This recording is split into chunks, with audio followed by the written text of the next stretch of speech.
আসসালামু আলাইকুম, সবাইকে আন্তরিক শুভেচ্ছা জানাচ্ছি আজকের রুবিক কিউব সলভ টিউটোরিয়ালে। আজকে আমরা 3x3 রুবিক কিউব কিভাবে সলভ করতে হয় তার বেসিক সম্পর্কে ধারণা নিব। রুবিক কিউব সলভ করার জন্য বেশ কিছু ব্যাপার আপনাকে খেয়াল রাখতে হবে। রুবিক কিউব সলিউশনের বেসিক যেই ধারণাটি, এই ধারণাটি আপনাকে থাকতে হবে। একটি রুবিক কিউবে কতগুলো পিস নিয়ে রুবিক কিউবটি গঠিত এবং কোন পিসের নাম কি, এই ব্যাপারগুলোর একটি বেসিক ধারণা। যারা বেসিক ধারণা রুবিক কিউব সম্পর্কে নেই, তারা আমার ডিসক্রিপশন বক্সে একটি লিঙ্ক দেওয়া থাকবে, আপনারা এই ডিসক্রিপশন বক্সের লিঙ্ক থেকে দেখে আসতে পারেন। রুবিক কিউবের বেসিক সম্পর্কে সেখানে আলোচনা করা হয়েছে।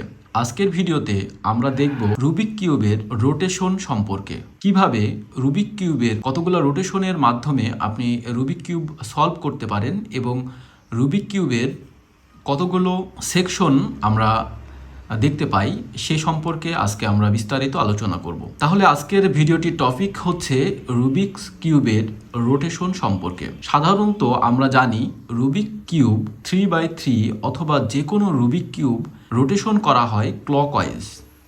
তার মানে হচ্ছে যেটি ক্লকওয়াইজ সেটি হচ্ছে ক্লকওয়াইজ পজিটিভ এবং ক্লকওয়াইজের বিপরীত দিকে যদি অ্যান্টি ক্লকওয়াইজ রোটেশন হয় সেটি হবে নেগেটিভ। আমরা সাধারণত রুবিক কিউবের এই নোটেশনগুলোকে বেশ কিছু ক্যাপিটাল লেটার দিয়ে ইঙ্গিত করে থাকি, শর্ট করে থাকি, যার মধ্যে যে আমরা ফন্ট সেকশনটিকে দেখতে পাচ্ছি। আপনি যদি রুবিক কিউবের যে কোনো একটি পজিশনকে ফিক্সড করে ধরেন, যেমন আমি হোয়াইট মিডল পিসকে নিচের দিকে রেখে এবং ইয়েলো মিডল পিসকে আমি উপরের দিকে রেখে কিউবটি ধরছি, সেক্ষেত্রে আপনারা দেখতে পাচ্ছেন এই সেকশনটি, সামনের এই সেকশনটি ফন্টের দিকে আছে। তার মানে এটিকে আমরা ফন্ট সেকশন বলতে পারি। এটিকে সাধারণত এফ দ্বারা আমরা প্রকাশ করব এবং এর নোটেশনটি হচ্ছে, আপনি যদি ক্লকওয়াইজ এটিকে টার্ন করেন, ঘড়ির কাঁটা যেদিকে মুভ করে সেদিকে যদি আপনি টার্ন করেন তাহলে এফ পজিটিভ, আর যদি আপনি ঘড়ির কাঁটার বিপরীত দিকে আপনি যদি নোটেশন করেন সেক্ষেত্রে এফ হবে নেগেটিভ। এই এফ নেগেটিভকে আমরা এফ প্রাইম বলতে পারি অথবা F1 বলতে পারি। আপনাদের যেটি সুবিধা হবে আপনারা সেটি বলতে পারেন। আজকে আমরা এই ঘড়ির কাঁটার দিকে ফন্ট নোটেশনকে আমরা এফ বলবো এবং ঘড়ির কাঁটার বিপরীত দিকে আমরা এফ প্রাইম বলছি। আপনার রাইট সাইডে আপনার যে সেকশনটি আছে, যে সেকশনটি মুভ করে সেটিকে আর দ্বারা প্রকাশ করছি এবং এই নোটেশনটি যদি ঘড়ির কাঁটার দিকে হয়, ঘড়ির কাঁটার ওয়াইজ হয়, তাহলে এটি হবে আর পজিটিভ, আর যদি ঘড়ির কাঁটার বিপরীত দিকে হয় সেক্ষেত্রে এটি হবে আর নেগেটিভ।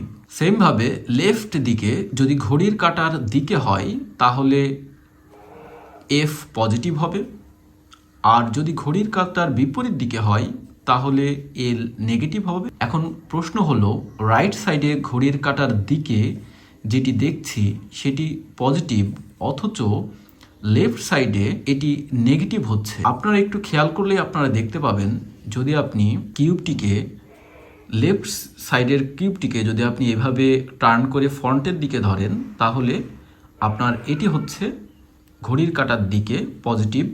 তার মানে আমি এভাবে যদি ধরি সেক্ষেত্রে এটি পজিটিভ, এবং এটার বিপরীত দিকে যখন আমি এটা নোটেশন করছি সেটি হচ্ছে নেগেটিভ। তাহলে আমরা ফন্ট, লেফট, রাইট সম্পর্কে জানলাম। এখন ওপরের দিকে একটি সেকশন আছে, যে সেকশনটি আপার সেকশন নামে পরিচিত। এটিকে আমরা ইউ বলবো। যদি আপনি ঘড়ির কাঁটার দিকে বোঝানোর জন্য আমি এটি এভাবে ধরছি, তার মানে এটি যদি ঘড়ির কাঁটার দিকে হয়, রোটেশনটি এমন হচ্ছে। ঘড়ির কাঁটার দিকে যদি হয় সেক্ষেত্রে ইউ পজিটিভ, এবং ঘড়ির কাঁটার যদি বিপরীত দিকে হয় তাহলে এটি ইউ নেগেটিভ হবে। নিচের দিকে যেটি আছে ডাউন সেকশন, এই ডাউন সেকশনটি সেমভাবে ঘড়ির কাঁটার ক্লকওয়াইজ যদি হয় সেক্ষেত্রে আমি বোঝার সুবিধার জন্য এটিকে সোজা করে ধরছি। ঘড়ির কাঁটার দিকে যদি হয় সেক্ষেত্রে এটি ডি পজিটিভ, এবং অ্যান্টি ক্লকওয়াইজ যদি হয় তাহলে এটি হবে ডি নেগেটিভ।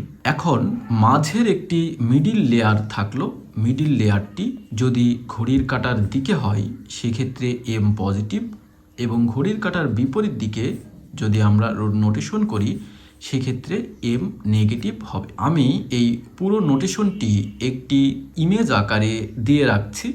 আপনারা চাইলে ইমেজটি সেভ করে নিয়ে বোঝার সুবিধার জন্য, প্র্যাকটিসের সুবিধার জন্য ব্যবহার করতে পারেন। প্রাথমিকভাবে এই নোটেশনগুলো আপনি যদি খেয়াল রাখেন তাহলে আপনি খুব সহজেই রুবিক কিউবের পরবর্তী ধাপে আপনি প্রবেশ করতে পারবেন। রুবিক কিউব সমাধানের জন্য এই নোটেশনগুলো মনে রাখা খুবই গুরুত্বপূর্ণ। একবার যখন আপনার এই রুবিক কিউবের নোটেশনটি আয়ত্ত হয়ে যাবে, দেন আপনি খুব সহজেই এই নোটেশনগুলো মুভ করতে পারবেন। আজকের নোটেশনের ক্লাস এই পর্যন্তই। পরবর্তীতে আমরা আলোচনা করব কিভাবে আপনি রুবিক কিউব সলভ করতে পারবেন এবং রুবিক কিউব সলভের বেসিক যেসব ধারণাগুলো আছে সেই সব ধারণাগুলো নিয়ে আলোচনা করব। সেই আলোচনার লিঙ্কও ডিসক্রিপশন বক্সে দেওয়া থাকবে, অথবা আপনি চাইলে আমার চ্যানেলের প্লে লিস্ট থেকে আপনি সবগুলো ভিডিও দেখে নিতে পারেন। আমার এই ভিডিওগুলো দেখলে আপনার অবশ্যই রুবিক কিউবের সমাধান সম্পর্কে একটি পরিপূর্ণ ধারণা তৈরি হয়ে যাবে। আজকের ভিডিওটি এই পর্যন্তই। ধন্যবাদ সবাইকে।